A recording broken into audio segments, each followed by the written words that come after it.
It was pretty easy. I went ahead and put it in with the transmission on it. Makes it a little bit easier than trying to get under the car and trying to put the tranny on. My lift has a a load leveler, so I can tilt the whole thing like almost like this and get it in and then bring it in like that. So it just makes it easier than having to put the tranny on afterwards. Yeah, so I've done a few things after I put the motor in. I was able to adapt a the throttle cable. Set this over here. Yeah, I was able to adapt the throttle cable off of the 95. I still have to add an extra hole here to run another bolt because it doesn't quite line up, so I only have one bolt in it. But I'm gonna have to drill a hole and put another bolt. But for now, it's in a pretty good spot. So I made this little brass holder that actually clamps together with a couple screws to hold the throttle cable, and then I added a return spring here, and yeah, everything works really good on it. So got that done. I just didn't feel like buying a aftermarket one. I just figured, well, if I can make that work, it took me about, I don't know, 20-30 minutes on the lathe to make this little button. It's got a little step in it, and then a set screw here. Like I said, 2 set screws here that actually pinch the cable, so it makes it adjustable. Like I can move this in and out any way I want to adjust it. So right now I have it set perfect to where when you put it to the floor, it's all the way open, and yeah, good to go. So what else? Yeah, I got the rear end in. So this is the 8.8 that you guys saw me the other day painting. So we got that in, and I don't have the shocks hooked up yet. I wanted to get it on the ground to see how the wheels fit. And yeah, I'm super happy the way the wheels, like the offset is. You can see it's just barely sticks out a little bit, which is perfect. I really like that. I didn't want it to stick in too much or out too much, so right there is right where I want it. And the front looks really good too, as you can see. So yeah, overall, I'm really happy the way it sits. It's gonna get a little bit lower. The car is gonna get lower because we have, a lot more things that have to go into the car. The interior is gutted, so all the seats and everything. So it's gonna get lower than what it is right now. My only concern is that, it's not really a concern, but I'm thinking, this car might ride a little rough, with the suspension and how low it is, and these tires are like really low profile. So I don't know, I may have to get some different tires. We'll see how it rides. I don't know, but yeah, I'm really excited the way things are going. It's really coming together. I went ahead and added some got the gauges hooked up, so we're gonna have the oil pressure, air fuel ratio, and the water temp. And then I'm just gonna get like a regular, just a regular radio. I'm not gonna do like a double din or anything like that. Although I do like the way that looks, the double din, but I'm kind of going for like an old school look on this. I even want to do like a monster tack right here. I want the whole thing to look old school, not with all the new, digital dashes and all that. I don't really care about all that. So yeah.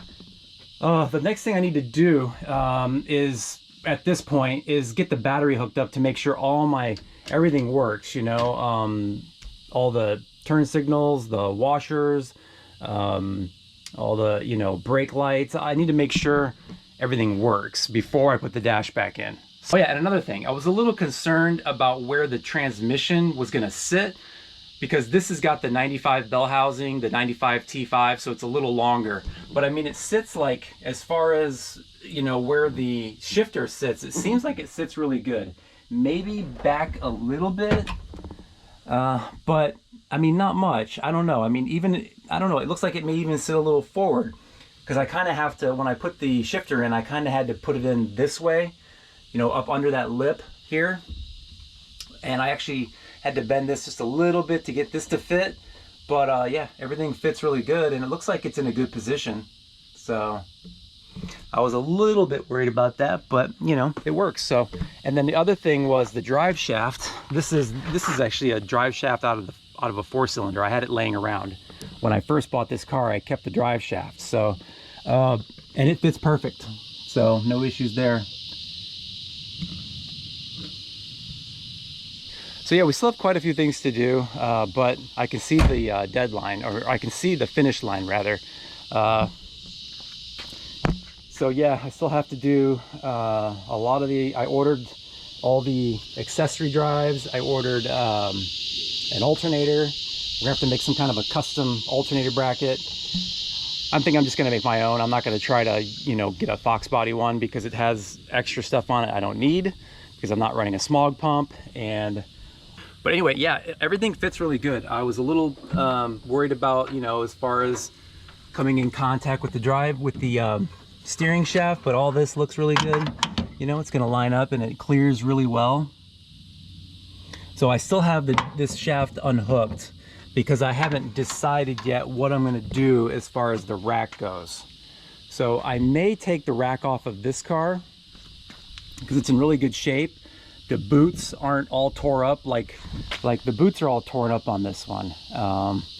And also the lines are cut, whereas this one, none of the lines are cut. But what I may end up having to do, since the arms are longer, is just switch out the outer tie rods, okay? But this rack might be an option to use.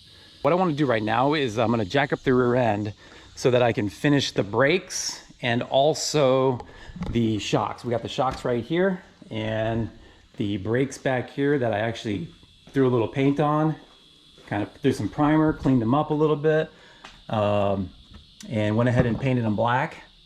And they look pretty good. They were red before, as you can see on the inside, which you're not going to see that because that'll be on the inside. So, and the pads, I mean, look at the pads. They're like brand new, super thick. And the cow agrees. Let's go say hi to the cow. So if y'all don't know, this is the back of my pasture here is partly used for cattle. My neighbor has like four cows, and they come on my property, and it gives me a good discount for my taxes. What do you think? You're trying to eat the GoPro. Yeah, so let me clean this GoPro off now. But yeah, we actually feed those cattle love like bread. So if we ever have like old bread, we just give it to them, and they're super friendly. I water them, and they get to use this whole section here of my pasture, and I'm gonna open it up to that side over there for them too. It's just that I don't use the back of that pasture very much, so it's perfect for cows. But anyway, that was a little sidetrack. So let me get the car jacked up, and we'll put this on, get the shocks on. And I don't know what else we'll do. This is more of an update rather than, you know, like actually showing you guys anything. But I just figured I wanted to, before I get too far and get the car finished, I wanted to give you guys an update and just show you where I'm at.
Okay guys, so we got both shocks put in. That's all done. And another thing I wanted to note, what I had done was I took the brake lines off of the other rear end, this rear end here, because I wanted to, on a V8, the brake line connects in the middle, and on the 4 cylinders it comes up the passenger frame rail.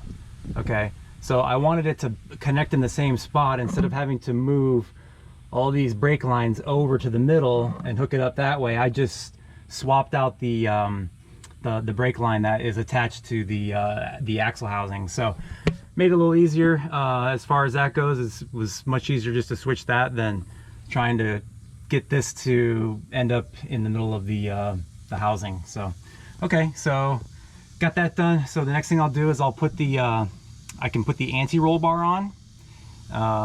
That just bolts on really simply, and then from there we will go to the brakes, get the brakes done, and yeah, that should be pretty much it for the back end here, except for the gas tank, which we're still waiting on a few things. We did get the fittings that go on to the I'm not 100% sure this is what I want to, this is the way I want to keep it.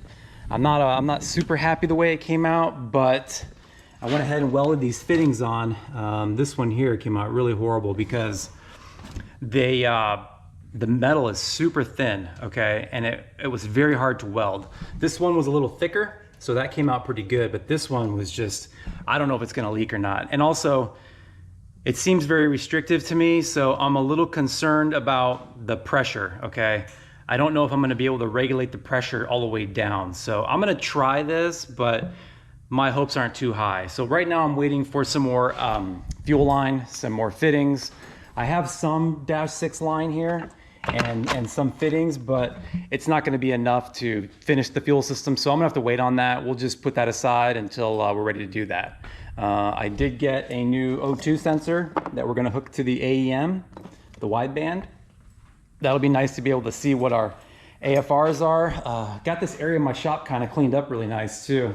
I've been wanting to do that. I've had so much stuff on the floor over here and it's really starting to get cleaned out. H-pipe, got that going. The mufflers, we got to figure out what we're going to do with that as far as doing some turn downs. And yeah, so like I said, everything's coming along. I just haven't been videotaping. You know, it's kind of easier to work on the car without videotaping. So, all right, what else? Let's go ahead and get that sway bar on and then move on to the brakes.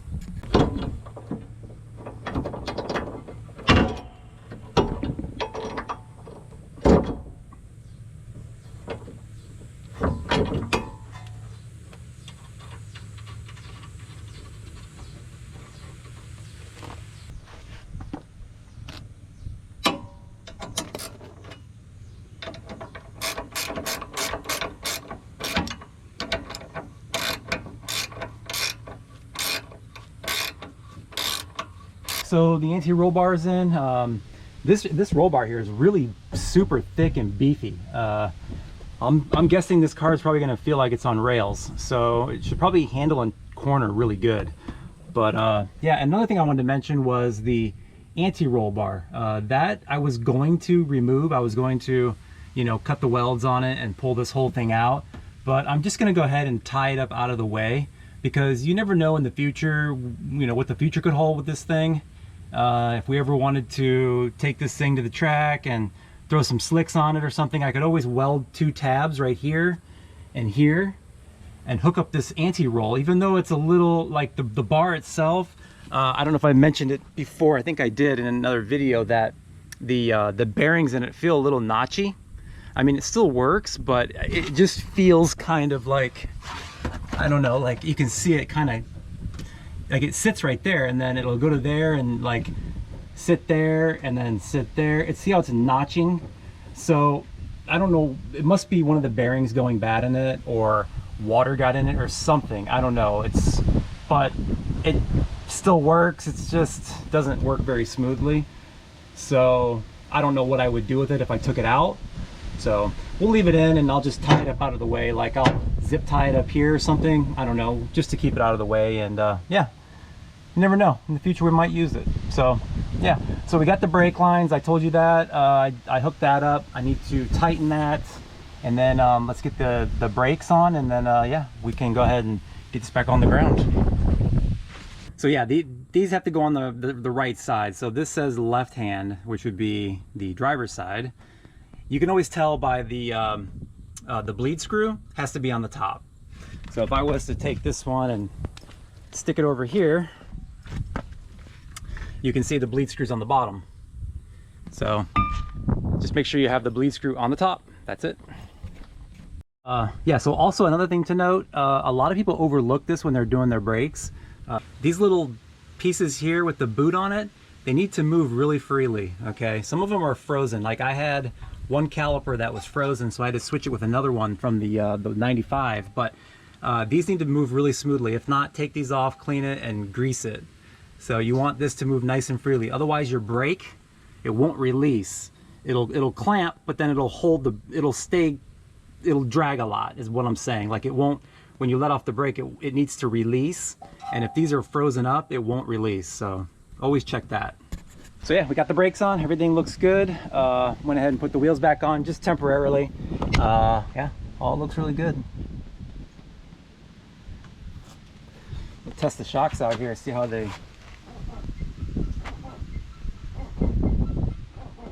you can see how it goes down and comes back and doesn't bounce at all. So really good.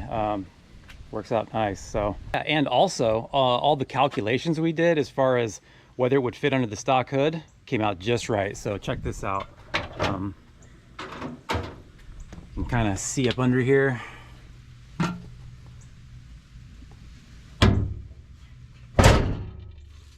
It's perfect. Still have quite a bit of room actually. I would say there's another inch to go. So yeah, like I said, that is also with that 1-inch spacer as well. So we have a 1-inch spacer in there, and I was a little worried I may have to take that spacer off, but works perfect. So anyway guys, that's gonna do it for this video. We're about to get hit with the rain again, as usual, every day in Florida. You can see it coming right there. So can't do much else outside, got to pack it up. So anyway, just want to show you guys a little update, what's going on, and we will get this thing running. I'm hoping in the next video. Like I said, I got the fuel line coming, and then once we get the fuel line hooked up, that's it. Oh, I ordered a radiator as well.